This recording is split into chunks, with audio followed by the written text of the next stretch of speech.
This is Mentally Dope.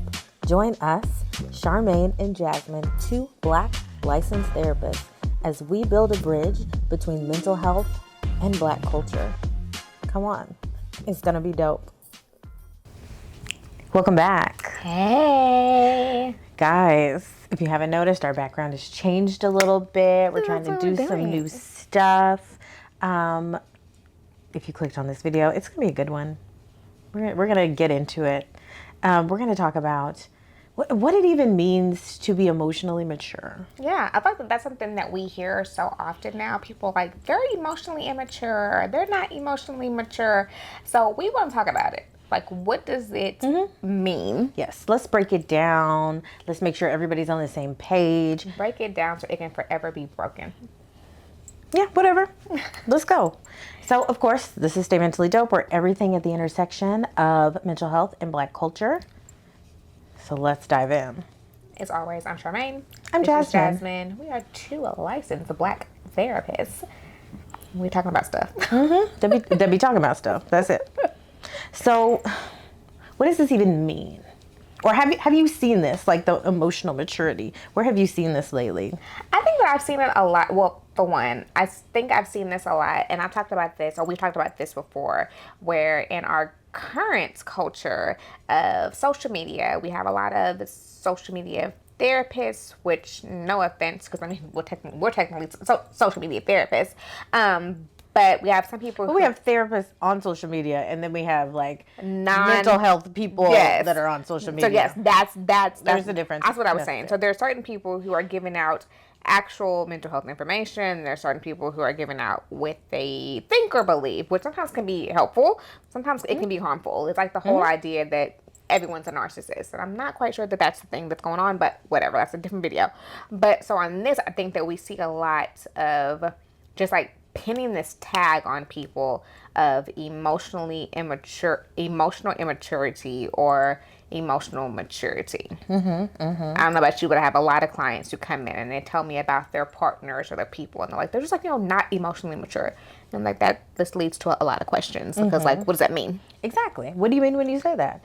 And that's a good question. Like, what do people usually mean when they say that? And maybe that's different from what it actually means. Because let's keep it real.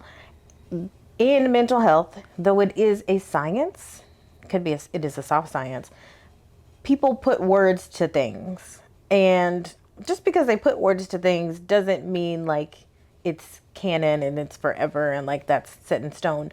We use our language to evolve in the way that we talk about stuff. Yeah. And so the more that we understand something, the more the better words we'll have for it, the more terms we'll have for it. So right now we might be saying emotionally immature, but we could also mean not emotionally intelligent. Right? Emotional intelligence is a big popular thing right now. Yeah. So I think those kind of go together. Yeah. So there's a lot of ways that you can explain this phenomenon. And I guess when people say that, I guess they are saying maybe you don't have control over your emotions. Yeah.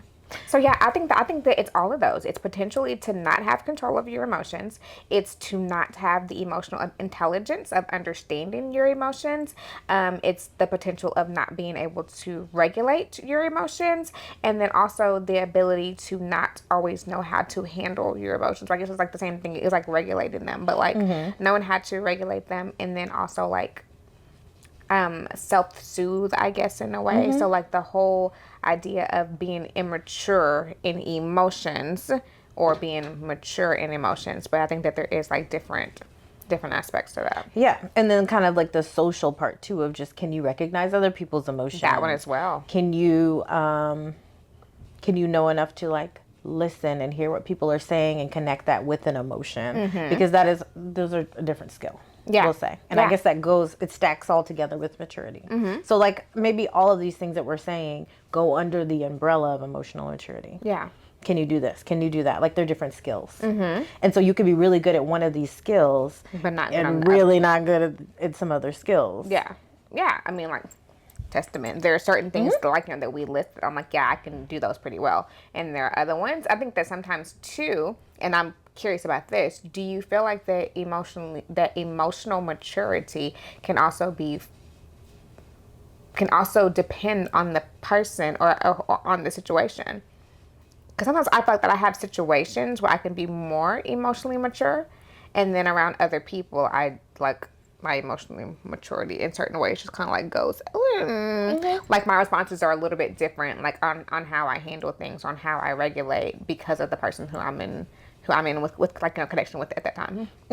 Let's talk about it. So I think I hear a lot about this in session when people go back home for holidays. Yes. And they'll be like, it don't matter what work I did in therapy. I went back to that place that triggers me, the scene where it all happened. Yes. And all of my resources went out the window. I cannot regulate anymore. I turn into the 13-year-old or whatever year old, and the emotions don't work the same way. And so that might be the same for somebody in relationships. Yes, with certain relations, gosh, with yes. with certain, like you said, certain family members. It can be like certain friendships, like certain like marginalized communities that like, you're fine in one space, but then like put me in a space with other people of like a different community where I may have fears, and I'm like, I don't know, like I can't. Yes, or there's a pile up. Like, what if a whole bunch of like really stressful, really hard things have happened to you? You may have had the capacity and the skills to do all this stuff, Yes. but because something or many some things have happened, you didn't get a chance to process. Baby,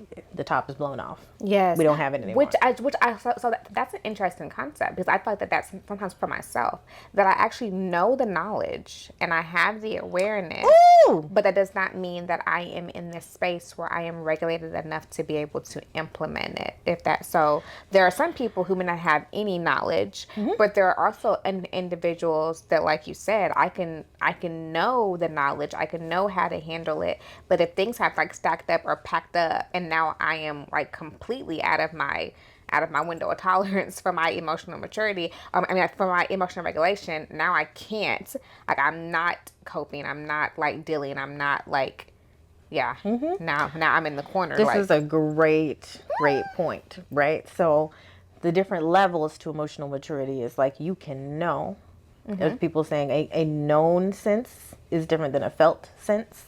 So you can know all the right things to do. I know you have clients. I have clients, especially kids, who are just like, oh my gosh, or I'm like, this happened. What should you do? And they're like, well, I should have done this, and I should have deep breathed, and I should have did this, and I could have made a different choice. They can tell me everything that they needed to do, but they can't actually do it when it's time. Yeah, but to me, that's also, which goes back to like how we talked about several times about what happens in those moments of, especially like, potential trauma situations, when our trauma response and our brain does not function in that way. So like, we don't have the ability to like stop and think and like do all the things and process. Like, sometimes we react first, and then we're just like, so now that I've sat down and thought about this, I probably could have walked away and did but in that moment, it's like you're being hard on yourself, because you do not actually have the functional ability to think in something different first. Yes. And like, this is why this is a skill. I think that's what I have to repeat to my clients all the time. I have to repeat it to myself. This is a skill. This is a thing that sometimes you're born with. It comes to you naturally. Sometimes your parents give you the gift of teaching it to you. Sometimes they don't. But this is a thing you can grow and build. Like, and that's good news, even though for people like, this is really hard, I can't do this, but you can grow it and you can build it, and it takes practice over and over and over, which we're getting ahead of ourselves. But to me, I think that that's also a good thing for you to identify, because it can be different like that. I think it's really hard for other people to 100% judge a person like that fully. Now, we can identify signs of like, you seeing someone and you're like, yeah, that's not the most emotionally mature thing to do. Like, we're having a conversation and now you're stomping and you're tantruming. Okay, you're not displaying to me that you know how to control your emotions. But I also don't know why, or I don't know what's going on with you, or is this all the time? Is this today? Like, there's a lot of like questions and stuff around that. there's a lot here. Yeah. So what are some of the signs that you would say that, like, if someone like saw somebody and was like, okay, or you're talking to someone, you're having a conversation, you're dating somebody, and you're like, not the most emotionally mature person. What are some of the signs? A big one, I think, is just an inability to be accountable, or an unwillingness. Hear those two words.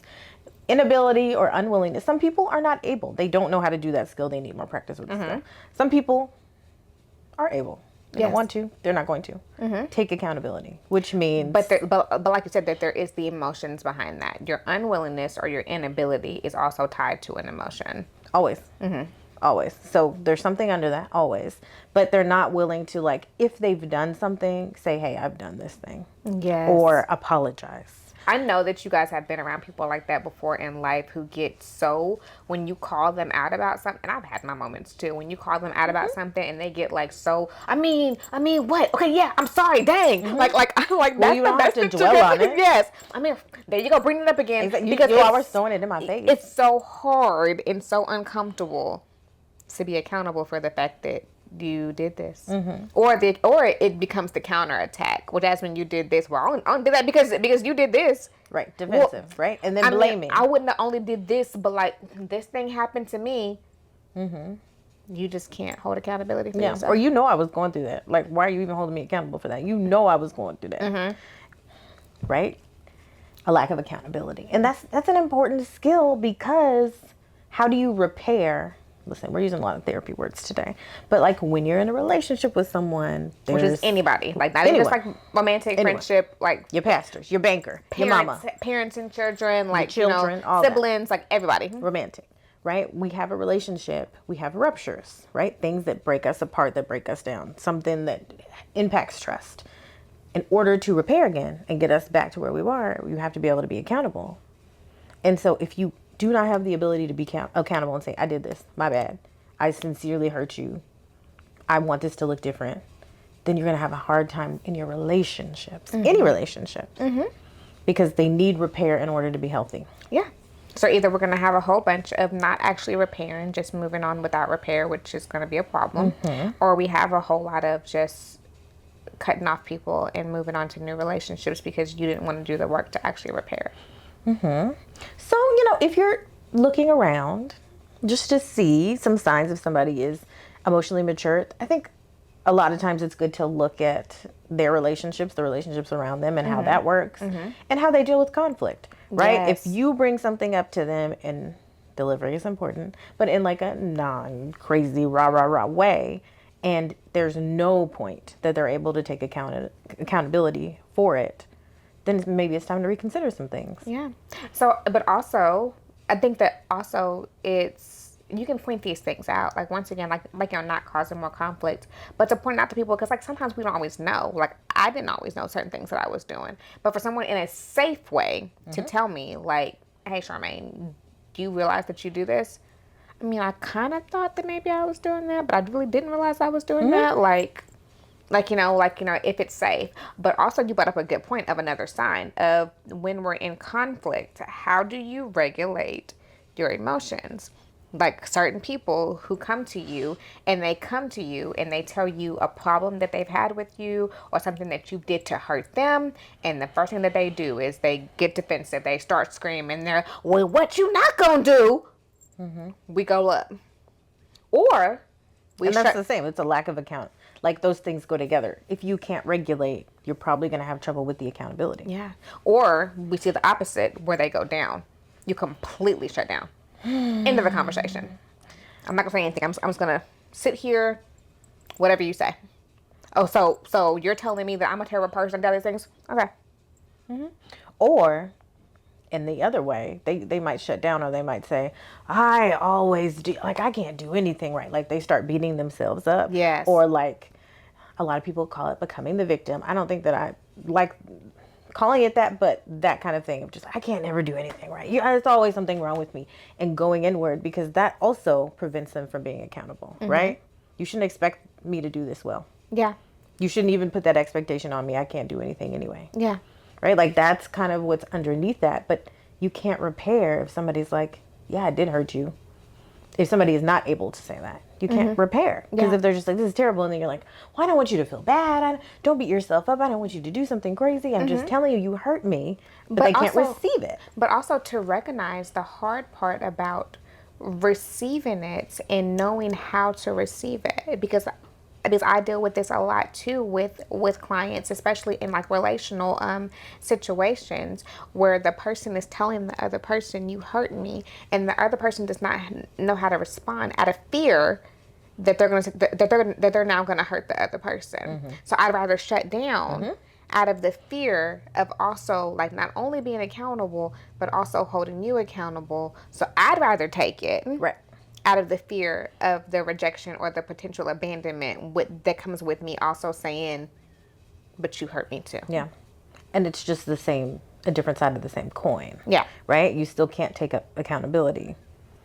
And it's important that we talk about this because I think that it's easy for us to like villainize people of just like, they always play the victim, they can't do this, or they always get mad and defensive, like they're horrible people.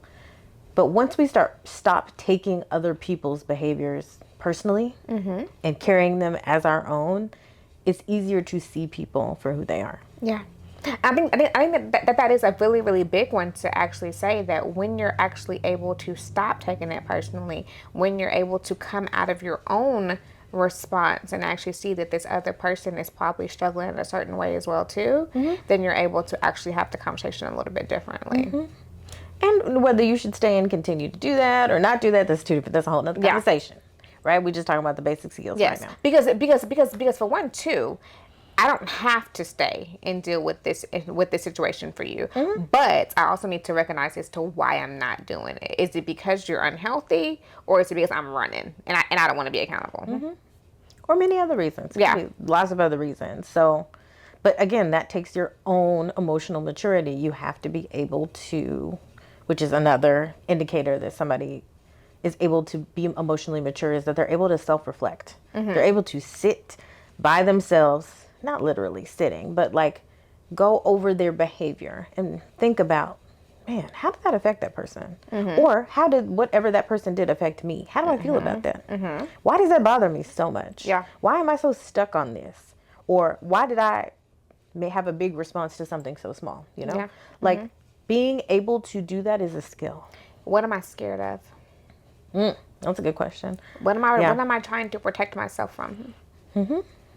Great reflection questions. We should write that down. Like, it's a good thing to journal about. If you have some kind of conflict, if you have some kind of anything, to just be like, what's underneath this? It looked like this, but why?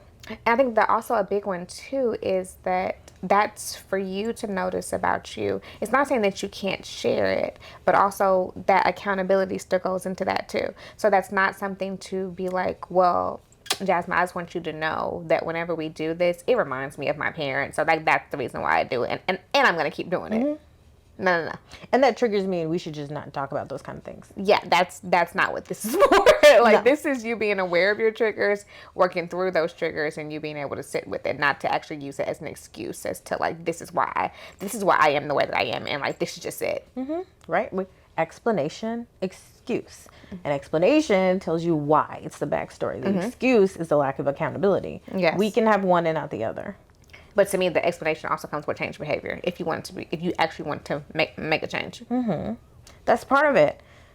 And I think one thing that we didn't even put down there is to be able to do all of these things helps you communicate.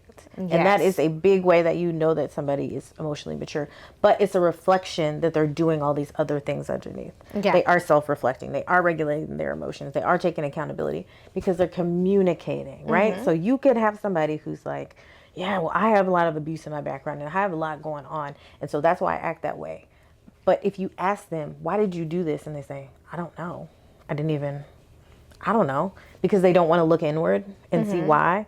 They can't even tell you. They can't even communicate it. which to me is also the hard part too. When you have one person in this situation who is more, I guess, emotionally mature than the other person, it's also going to be very uncomfortable because I'm going to continue to force you to look at you. And now you mad, but are you mad because I'm forcing you to deal with you? Yeah. And I think that shows you a lot about a person, that if they're willing to, and again, you can be in a relationship, doesn't matter, it doesn't have to be romantic, with somebody who's at a different level of emotional maturity than you. That's usually not the deal breaker. One of the biggest deal breakers is that person willing to do the work that they need to do to show up for the relationship. That doesn't mean y'all will be at the same level. But like, if the emotionally mature person says to the other person, like, this is how I feel, or like, I want you to think about it, and like reflect so you can tell me why this happened and how it happened, and that person is unwilling. No, I'm not. You can't make me. Then there's the disconnect, and that might be a reason why you're not going to be in that person's life. Yeah. Versus them being like, I don't know, I never thought about it, but you brought it up to me and it's important to you, so I'm going to think about it. Yeah. Yeah. That's the kind of the difference there. Okay. So how do you become emotionally mature? I mean, I know we ran through several like ways of holding people accountable and holding yourself accountable, but what are some of the other ways that you actually just like become emotionally mature? I don't know. It's not that I help people do that work or anything. I'm not sure. I mean, but for me, I think that a lot of it is, there is a level of like, just like, being accountable. That is like the biggest thing for me, or has been for me. For one, it's continuing, like for me, it was continuing to see how I showed up in relationships and realizing time and time again that it was not okay. Recognizing my behaviors of how I would act in different situations, whether it was getting upset and getting defensive whenever people called me out, or shutting down whenever I didn't want to deal with stuff, like noticing those things about myself and being like, okay, like it's not okay. You can't just keep jumping from relationship to relationship, or friend to friend, or like just like people pleasing everybody in your family because like this feels safer when that's not like healthy for you. Yeah. So for me, it was recognizing those behaviors about myself, and then saying, okay, how do I want to deal with me to actually be able to start? And I think that it does, like you said too, like so how to holding yourself accountable. Well, that's the self-reflection piece, right? Like you came up against the situation and it was uncomfortable for you. I don't like the way that I feel. I don't like the way that my family is looking. And so you went inside and were just like, okay, why am I doing this? What's the point of this? What do I want my life to look like, right? That's the self-reflection piece, which is different than everybody sucks. Like, why does my life suck so bad? Like everybody needs to just do something different. There's no self-reflection in that. Yeah. So a big part is having a practice of self-reflection, which, I don't know, what do you do?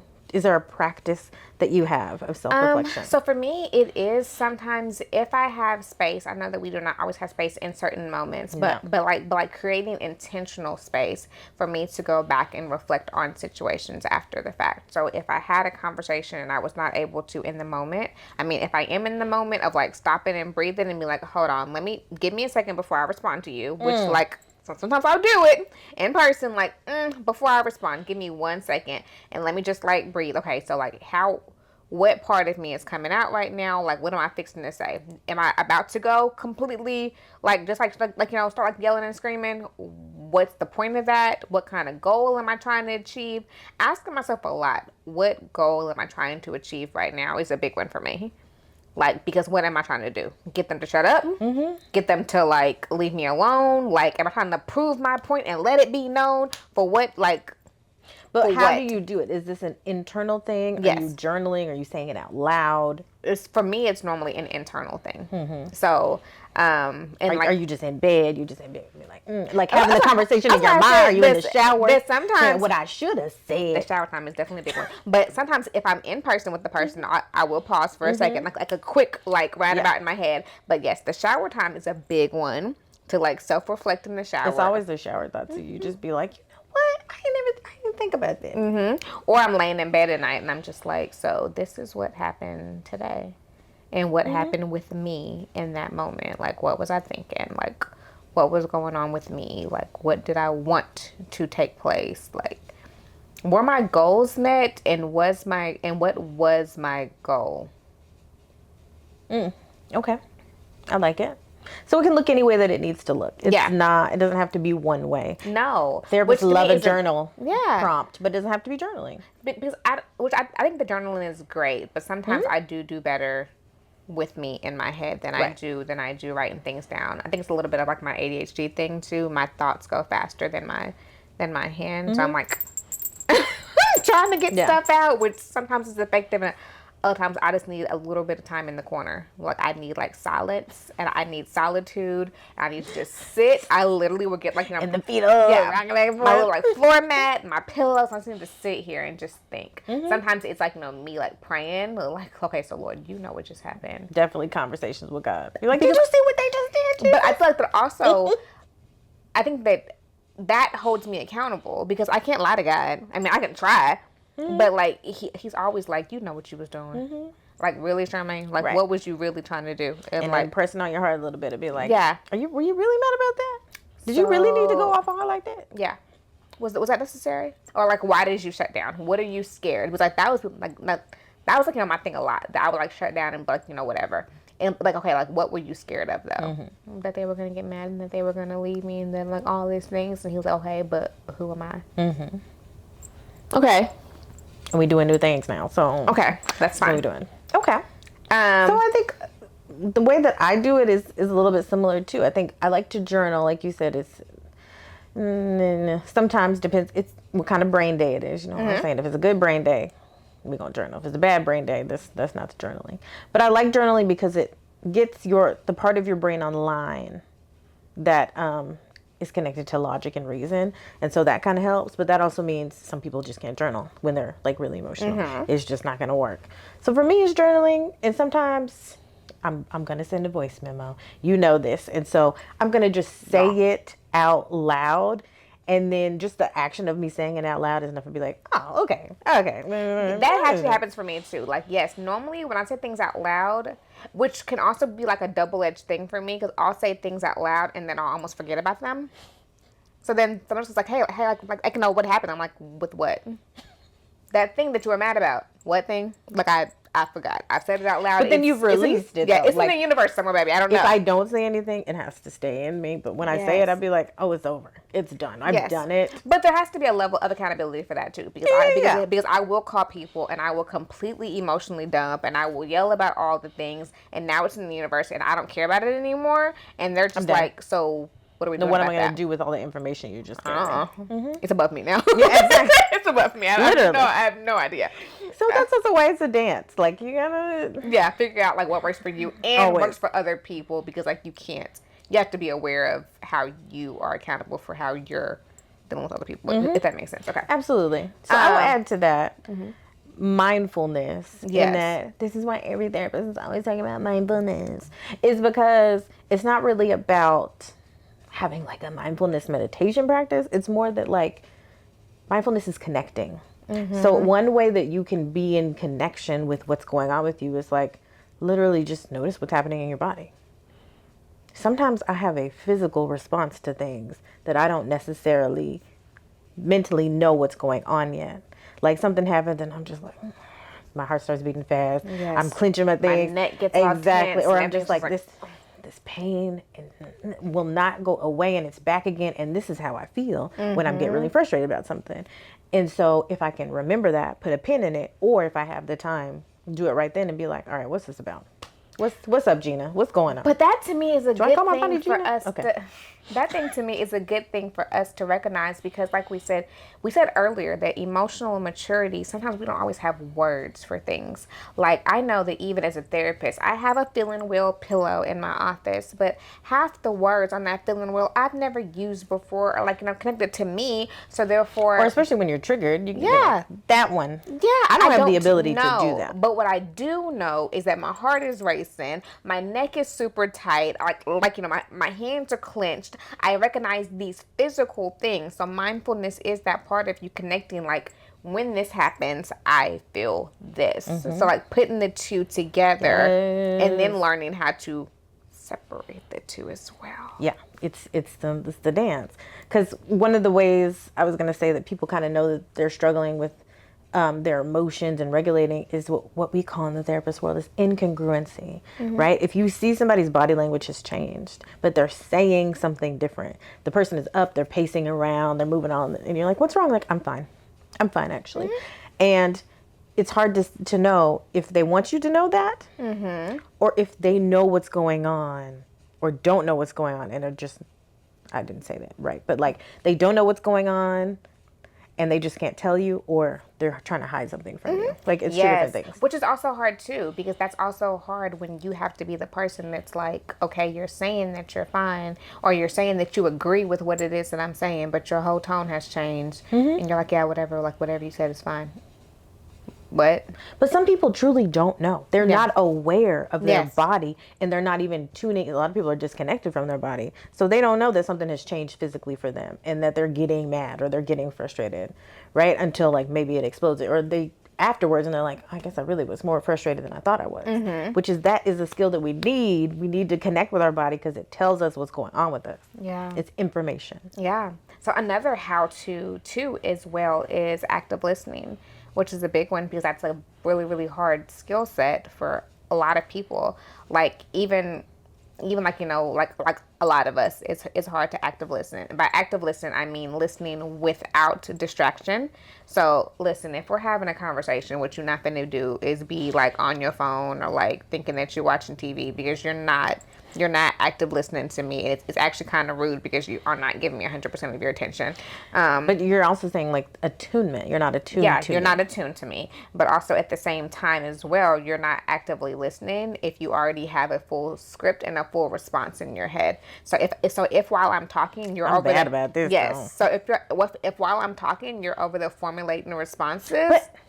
But you ever have that in your head of just like I have to remember what I have to say and like I'm just gonna keep repeating it to myself. I don't care what you say because I know I know you're gonna pull the same old stuff. And now you've missed a lot of what I said because you're holding on to a piece of something that I said 10 minutes ago and you're going to go in on that. And it's like, but did you realize that I said some other stuff? Well, no, the most important thing is, no, just say that you weren't listening to me. But you didn't hear me. But you didn't say you're sorry. I did actually. You weren't listening. Yeah, 100%. I just acknowledged what I did. But it's really hard to do when you're triggered. And when you're not emotionally regulated because you're somewhere up here and therefore you're not actively listening. Yes, but also like the physical part. Sometimes your body is really, really loud, especially when you're upset. I don't know if people are like me. When I'm upset, my body is telling me that I'm upset. I can't hear what you're saying right now because I'm upset. Yes, but to me that's also like the biggest thing that I try to tell people over and over again. There's no point of us talking in these moments. Like I cannot stand for someone to keep pushing me when I keep telling you there is no point of us talking right now. It's not productive. In this moment because it's not productive. I don't hear you, you don't hear me, and if I'm not hearing you, this is not going to work well. So like let's just stop talking.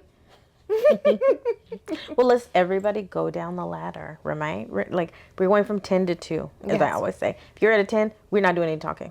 None, because 10 is not a place where humans are able to talk. Yeah. They're able to scream, they're able to run, they're able to fight, they're able to hide. But we're not listening. We're not talking and solving problems at that point. So we go from 10 to 2, and then we can do stuff. So that's another really good tip of how to, which is use time wisely. If you need time before you respond to someone because they just said something out the way, they should go be your boss or your mother or your child. It is wise and it is emotionally regulating to be like, I'll get back to you in a minute, or I'm going to think about this and get back to you. But I think that you're also bringing up a good point too of communicating that because for one, it's rude. But you have to know yourself well enough to know I'm about to cuss you out, and I need or to stop. I'm gonna cry, or I'm gonna like whatever. So, but for me, if I'm talking to maybe you, I just want to cuss everybody out. But if I'm talking to you and that's happening for you, and I don't know it, and you just get up and walk out, you're gonna piss me off even more because I was in the middle of talking to you. We know those people that like will just. Their flight or fight response is real strong. And something happened, they out. They don't say nothing. They dip. And you're just like, where you going? What's going on? What happened? But the hard part is that for me, if I don't know that, and so I don't know why we were in the middle of talking, and you just said, all right, and you walked out. I'm done. I'm not having this conversation. What? Or the other way. It was like, you know what? I think they were like, we need to like, I'm gonna go ahead and like, head out. Why? But wait, I just told you everything I was feeling and how I felt. And why? I sent you this long text message that had 1,000 words in it, and you said, Okay. Huh? What? Huh? What? We're not doing this. We're not doing this. Yeah.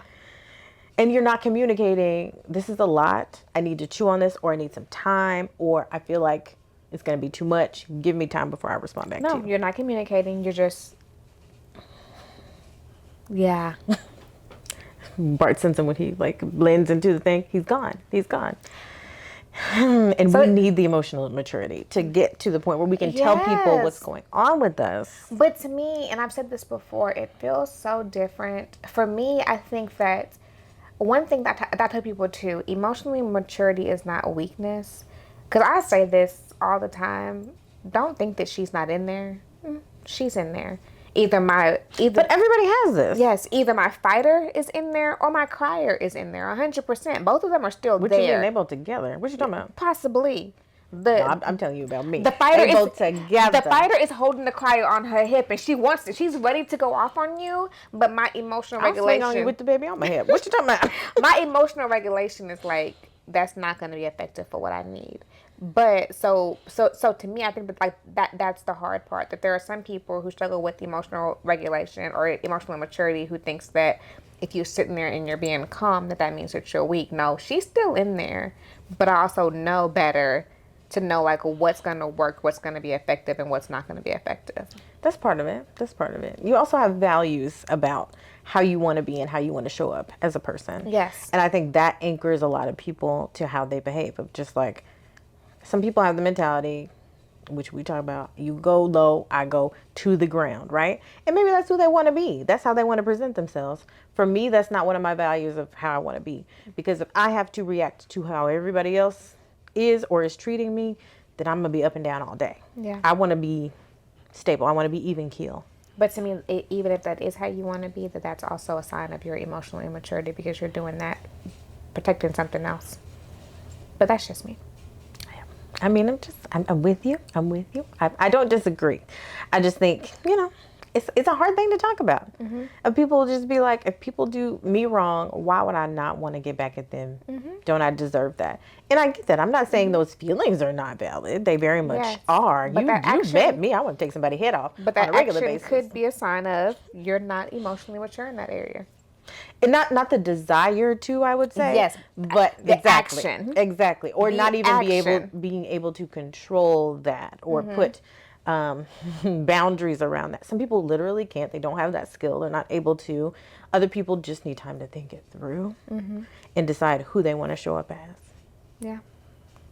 And why? Yeah, absolutely. Why do I want to show up like this? And also, I don't like the concept of jail. I don't want to be there. This is a long-term goal of mine, to stay out of jail. So I'm going to do things that are consistent with that. Listen, y'all, I got vicarious trauma. I ain't never been in jail before, but I am terrified enough that I don't want to. I don't want to go. I don't want to. And I worked up there long enough to know that ain't where I want to be. All right. So anywho, y'all, we done went through all of what emotional maturity is, what it is not, the signs of it, how to become emotionally mature. It's a lot. It's a lot. And it's hard. Like, it's hard because you're doing it right. Because it should be challenging. This is our work. Every day. Daily. Daily. There's nothing for me to have moments where I have to like stop because we have a little bit of a fight within me of like how am I gonna show up and why. And can you believe, 2 therapists, we still deal with this stuff with each other, like talking through stuff, processing stuff, communicating stuff. It's happening all the time in all your relationships. Yes. So if it's hard, it's because it's hard. Yeah. But we could talk about this all day, y'all. Yeah. All day. I really would just love to do like a skill building class with people and just be like, let's break it down. Let's go. But tell us what you think. Chime in there a little bit. Tell us if you had a little bit of a glow up or if you had an aha moment of just like, oh, Or does like something this we makes say like sense. like hit you in your chest like oh. Okay, yeah, that's me. Or if it hurt a little bit, just be like, ouch. Just give us a comment. Be like, owie, that hurt a little bit. But it was a good hurt. Yeah. Yeah. But otherwise, stay mentally dope, y'all. Yep. Take care of yourselves. See you later.